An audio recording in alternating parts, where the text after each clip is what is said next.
different sense. Yeah, Okay. yeah.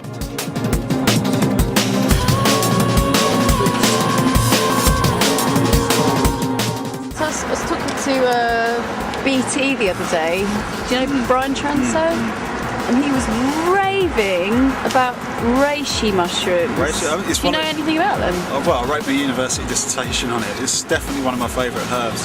What's In Chinese, its Chinese name is lingji, and it basically means the mushroom spiritual potency. Yeah. So that kind of gives you a bit of an indication as to how it makes you feel. Oh wow. You know, it makes you feel very, very connected to source, but at the same time really, really grounded and very, very strong, like really, really strong in your core. Really? Yeah. So, I mean, are they like magic mushrooms? Well, magic in a different sense. Yeah, Okay. yeah. You're still But they don't very, make you hallucinate or anything? No, nothing like that at all.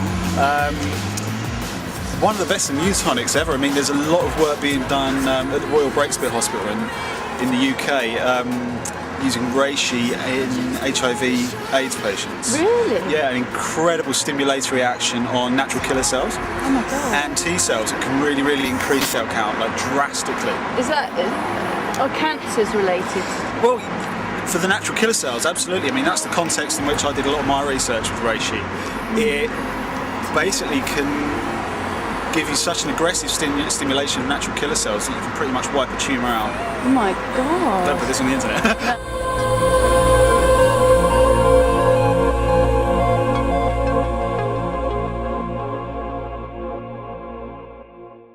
Now, if you're like me and you think, oh, I remember that song, it's one of those really, really catchy, lovely songs. It is back from the 90s, I do believe, but I'm delighted, I'm absolutely delighted to invite Kirsty into the studio today. Thank you very much for coming in, it's great to meet you. Thank you for having me. I've got to play it a little bit in the background because people are going to say, oh, I remember that. That's one of those songs. So tell us exactly, what year was this one?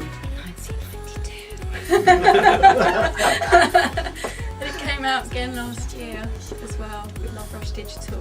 Fabulous. Now I'm going to turn this off just so I can talk to you, but I'll play it again later on in the day and we'll talk more about your music later on because you're a friend of Dale Pinnock. Now Dale is a regular to Three Counties Radio. He's always in and out on Lorna's afternoon show as the expert and indeed on the Greenhouse talking about different remedies. And I know when he was on last time you actually emailed the show to say about raw food because you're passionate about it, aren't you? I am, yes. It's absolutely amazing. It's totally changed everything for me. Has it? Yeah. So first of all, were you a vegetarian in the first place? I was a vegetarian, vegan actually for 3 years, but that didn't suit my body and I have incorporated a little bit of meat into my diet.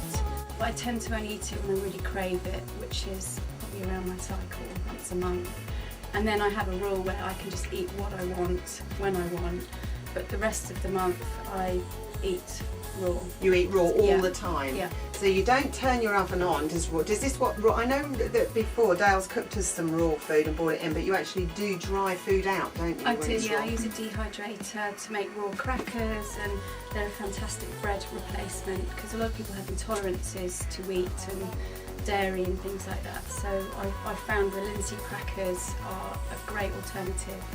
So you're now, this is what you eat, as you said now, and I know Dale, and I know he's itching to speak, and we're going to speak to him coming up as well, but I know he always says a little bit of what you fancy you should always have. It's like a 70-30, basically 70% of the stuff that you eat you should be having, which is good for you, and obviously the 30 when you get the cravings. And if you kind of say no to the cravings, it just makes you want them more, doesn't it? Do you find that? It does, and then you'll end up just falling off it completely. You know, if you're too extreme about anything or fanatical, you've got to live your life. I mean, I like to go to the pub on a Friday night, and sometimes I drink more than I should, but I know how to recover because I can have a green smoothie in the morning and some raw chocolate and fixed.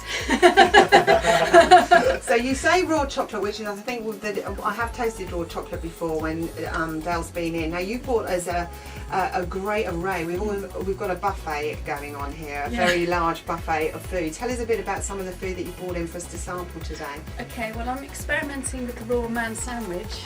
The raw man sandwich. Tell us about that then, Okay. Kirsty, because that sounds very intriguing. Now Chris is my gardening expert. Chris is here, and Chris is always up for trying out different food as well. Excellent. He'll give his honest opinion here, because obviously what's good for some, not everybody can tolerate. Now, do you think that this kind of food is something you need to gradually kind of changeover. It's not Yeah. it's not something that you can just suddenly eat and forget all the other food, is No, it? you know, again, it's my approach is to start off slowly, introduce a little bit at a time. As soon as you feel the energy coming from it, you will want more of it. So you're a big And you're- believer that when you're eating this is actually giving you more energy, so therefore it's making, you know, everything else then falls into place. If you've got more energy, you can go out and do more things, and it just, the whole circle becomes, Yeah. because quite often when we get in those moods where we kind of, you know, and this is a really good time of year, and I know Dale will talk about this more, but, you know, we can have the the seasonal affective disorder when we actually feel like we don't want to go out, and then we start eating comfort food, and by comfort food it's lots of things that are like stodgy and Yeah. maybe dairy products and that sort of thing, and the ongoing knock-on effect of that is then that you become very sluggish, and then you eat more of that food and become more sluggish, and it's a bit of a vicious circle. And then you feel bad about yourself, you fall into mild depressions. I mean, I've suffered from SAD all my life, and I found through eating these foods, especially things with lots of chlorophyll in, that's liquid sunshine, and it makes you feel more balanced. It balances your mood, your blood sugar levels. So tell me that again, what's that called? Liquid sunshine? Chlorophyll. Oh, it's a good name like a plant, isn't it, Chris? Yeah, good old Liquid chlorophyll. sunshine, chlorophyll. But people So what, think chlorophyll, yuck. They look at the colour of it, and their body reacts against it. Says, I don't want to eat this. so where would you buy this? The health shop? Oh, greens, just spinach, kale, Oh. lettuce. You can make a green smoothie, which is very, very cheap. You stick some lettuce or spinach into a blender with a ripe banana, because the banana will trick your brain into thinking you're having something creamy and sweet. And then you add some water or a mango, blend it up and drink it down. It's fantastic. Now, I know when I spoke to you earlier, Kirsty, you are a big believer, because a bit like a lot of people out there, and you mentioned the word alternative, you mention organic, and everyone thinks, yeah, well, that's all very well, but I don't have the money to spend on it at the Exactly, moment. I have no money, I'm on a budget, I go to the greengrocers, I do this, I do that.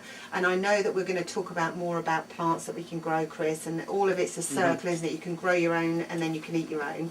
But also, the fact is that actually you can do, I mean, we think of smoothies, and because we think of America, and we think of these stores that have opened all over, and they're charging maybe £3-4 a smoothie. It's a rip-off. Which probably, well, you say that, and, you know. Well, they think it's a really middle-class thing that only Hollywood stars can afford.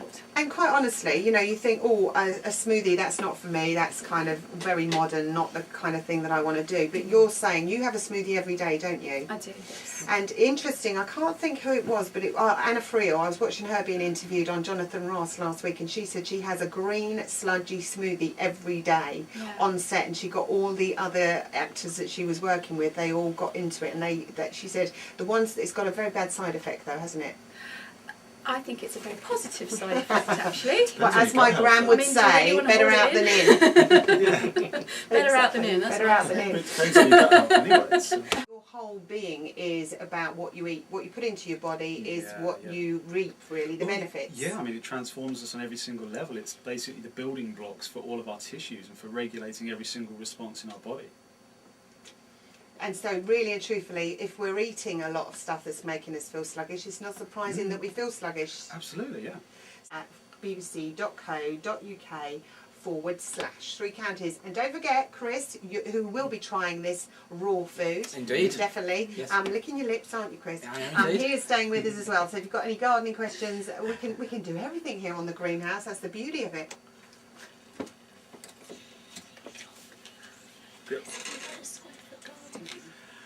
I have heard the term, yes, yes.